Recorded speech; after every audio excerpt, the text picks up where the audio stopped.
Kalki never imagined Vishnu to be someone who would hit a fly, let alone a man. But then, Kripa was someone who could get on your nerves.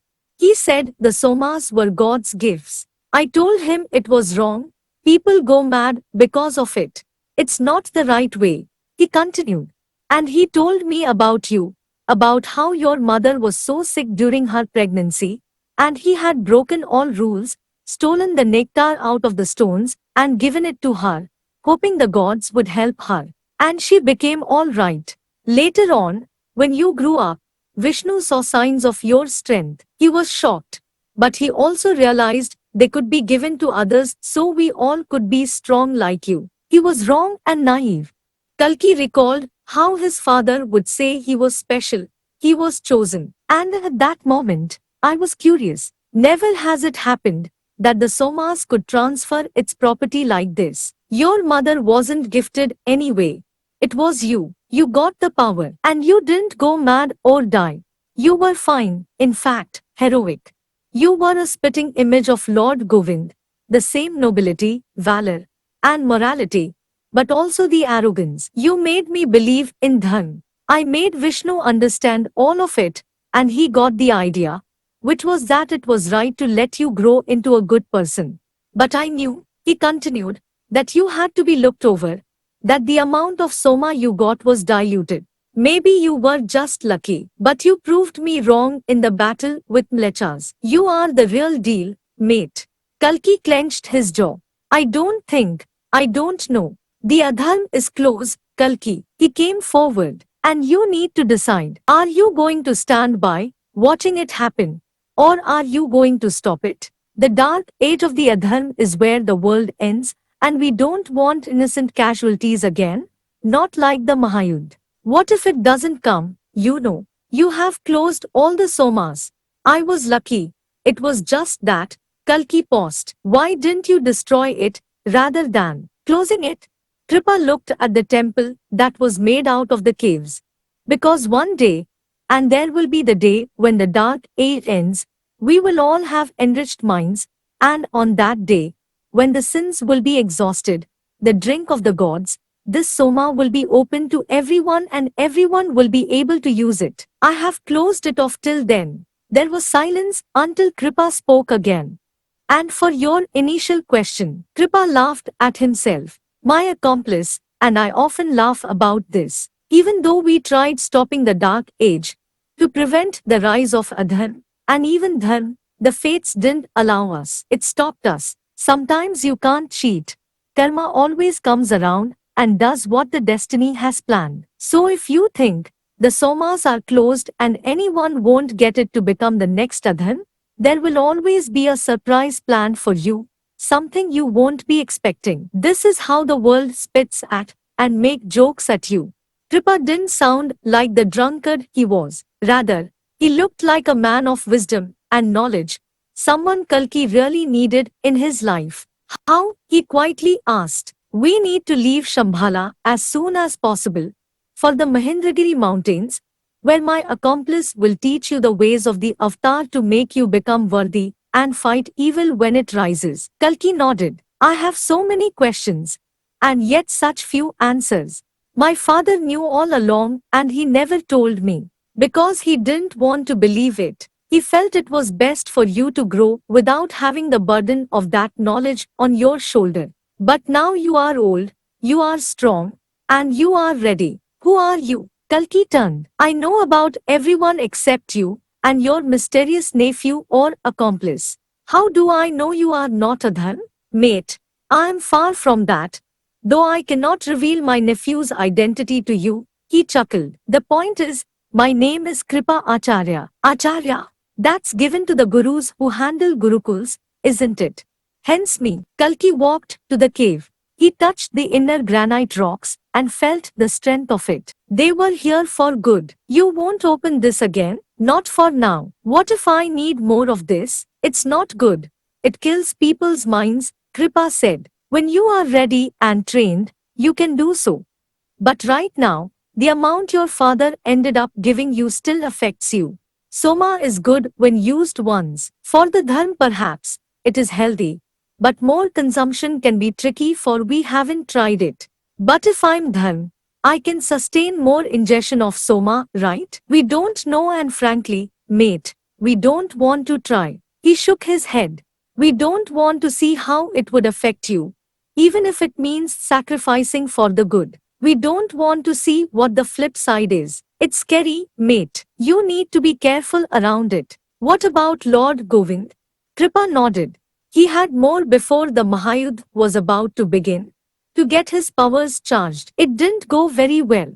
He did get the power, but it kind of gave him a side effect. His skin turned blue-black. It couldn't withstand the effects. It's scary, I told you. Don't consume more unless it's absolutely important. Those were Lord Govind's words. There was an absolute silence. Kalki recalled the paintings and the portraits of Lord Govind where he was shown blue or dark. His guru said it's because he was the warrior who fought valiantly, and blue is what represents valor. Thus it ended up like that. The explanation was clearly all bogus now. Kalki shook his head.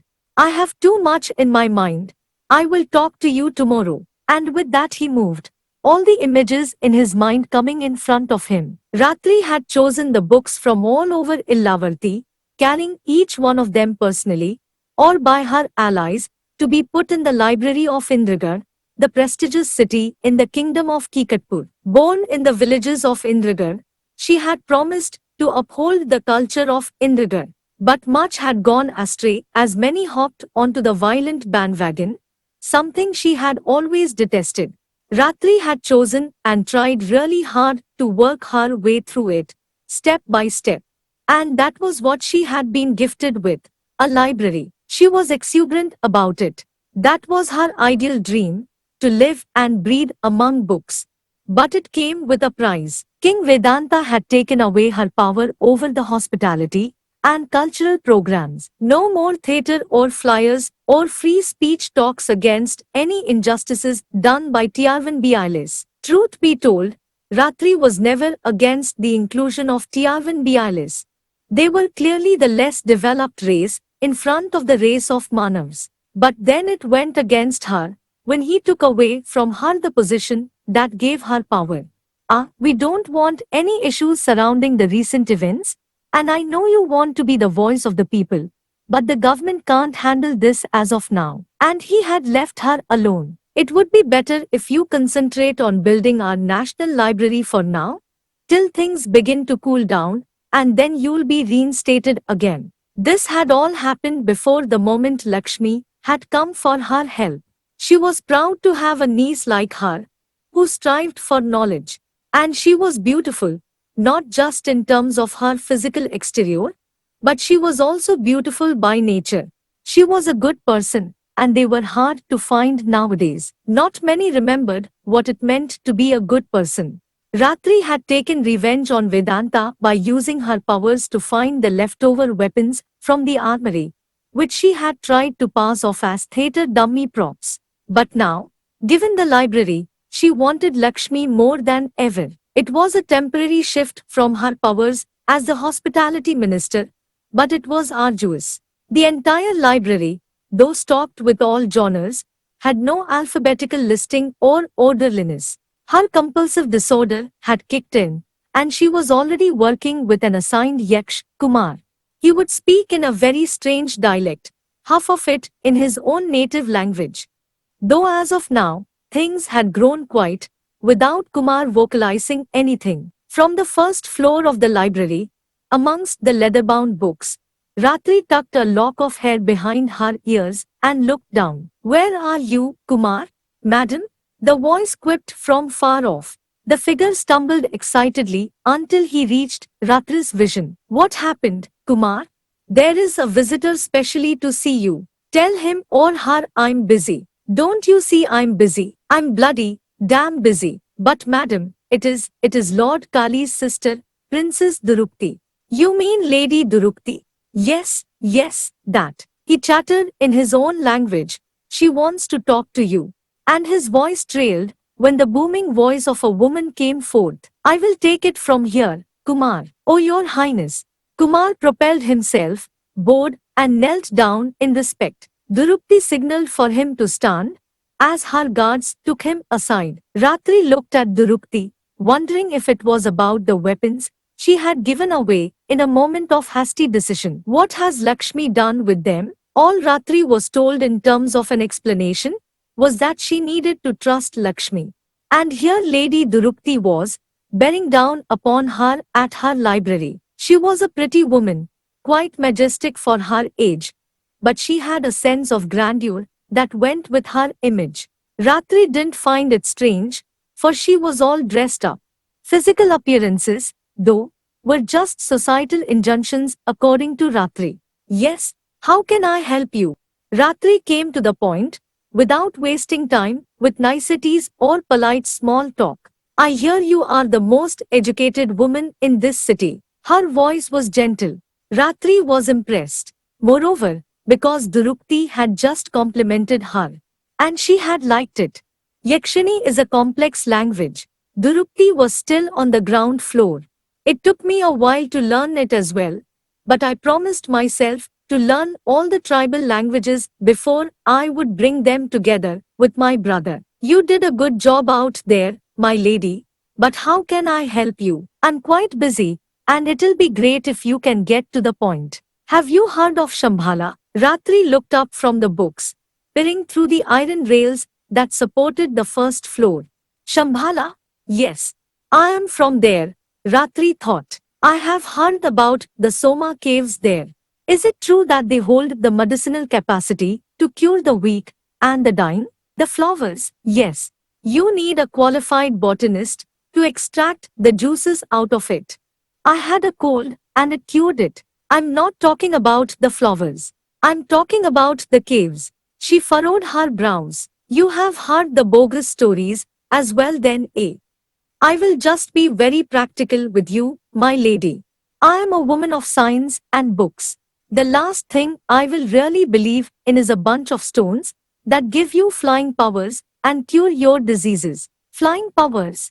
I didn't know about that. Oh well, let's just say people who ingest soma get superhuman strength, which has never been proven, so I hardly believe it. Has anyone ever taken it? If yes, what were the side effects? Presently, number. The caves in the village have been shut down by the quakes. No one can enter. There was evidence of soma consumption in the past, but they are all history book stories. They are all hearsay. Nothing true whatsoever, since nothing was definitively proven. Prove me wrong, and I will gladly agree to be hanged. Durupti had a quite worried face. I see. Just stories, then. She spoke disappointedly. Just stories indeed, my lady. Do you have a map to Shambhala? Ratri nodded. Check the GIL, and the map of Kikatpur would be in it. Many villages aren't listed, but you might find sufficient information on Shambhala.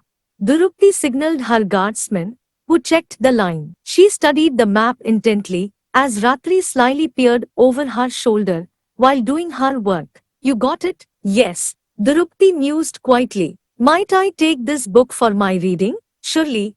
Ratri struggled to pull up a grin.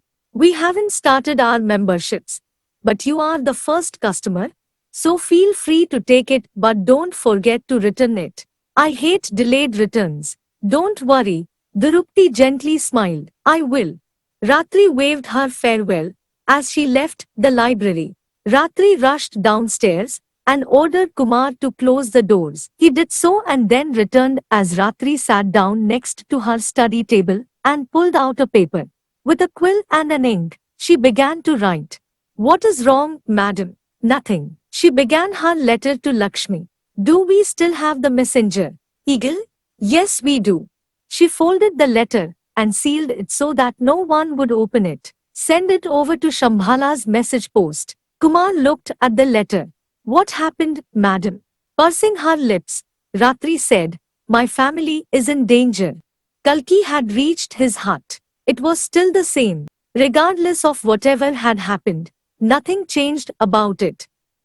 Bala stood like a guard outside. He looked sore from the wounds sustained on his back, as he stood crookedly, but he had a gentle smile on his face. He entered, moving past the living room and missing his father's presence. Kalki wished he could spend more time with him now. Regret burned inside him, but he recalled those moments when he shared words of wisdom with him. He scanned the rooms, searching for his mother. To his surprise, Kalki realized she was folding Vishnu's clothes and wrapping them into a mound.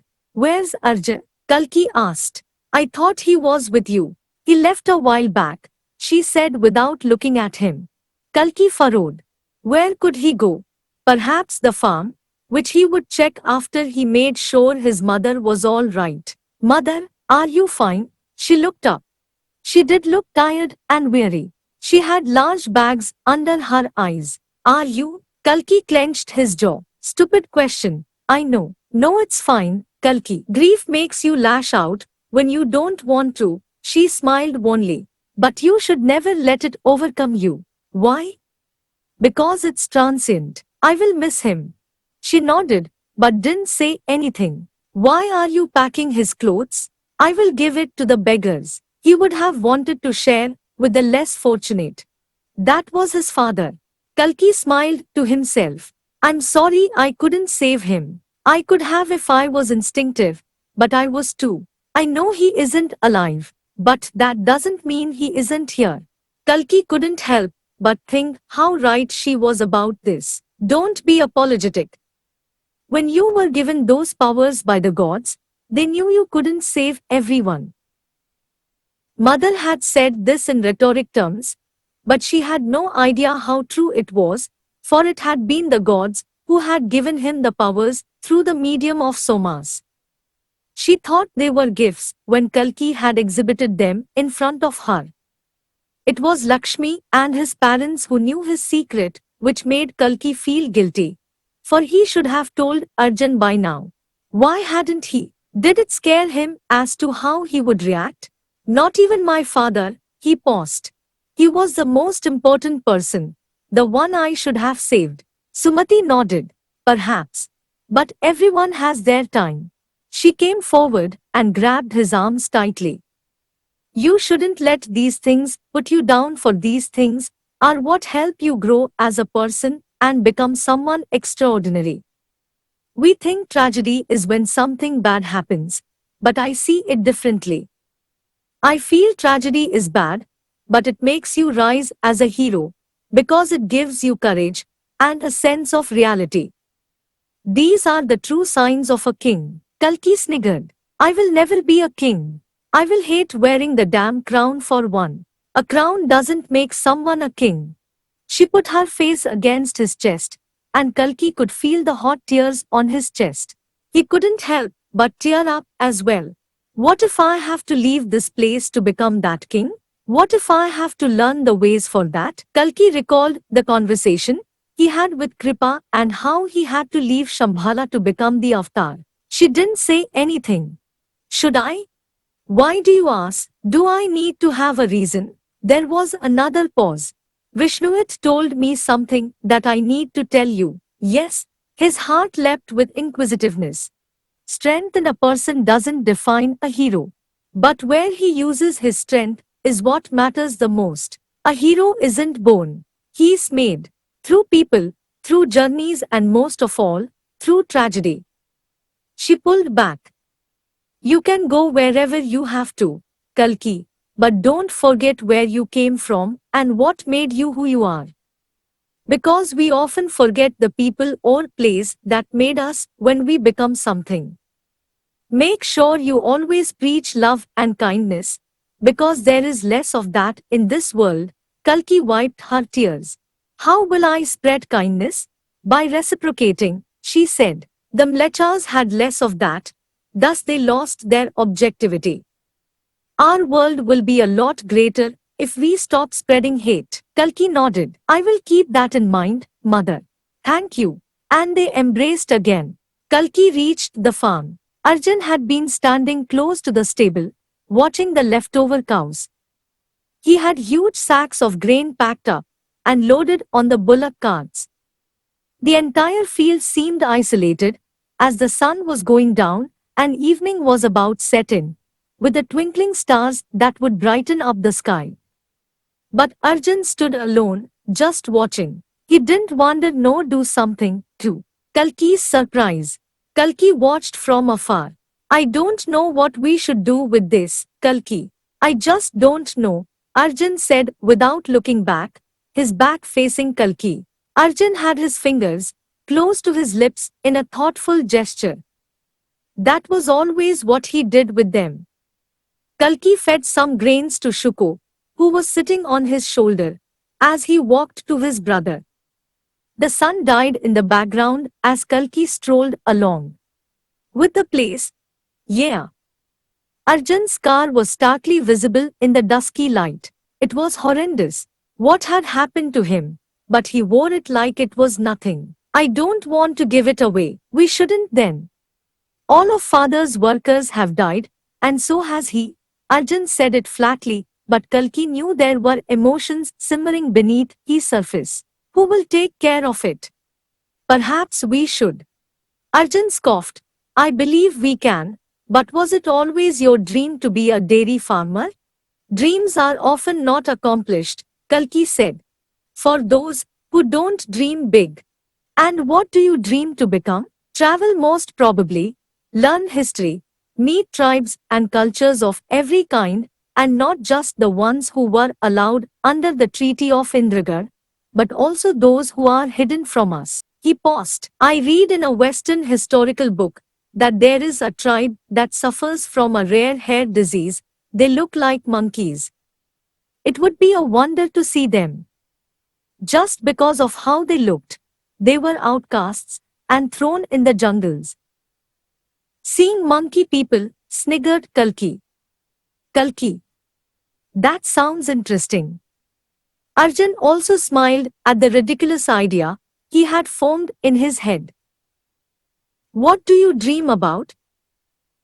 That was a question Kalki had to ask himself, for he had forgotten to think about himself at all. He had so much going on that he realized he had no passion, no drive, and no hopes at present. He had been lost, but this question prompted him to strain his brain and think hard. What do I want to become? I know it sounds abysmal. He chuckled at the mere thought of it. But I just want to be happy and content. Do you not dream big? Do you not want to travel? Kalki rounded his arms around his little brother. Perhaps I chose not to. Perhaps big doesn't always matter. It's also the little things, specks of happiness that we go through in a day that we should look out for. It's funny how grief makes you realize the good things you have overlooked in life.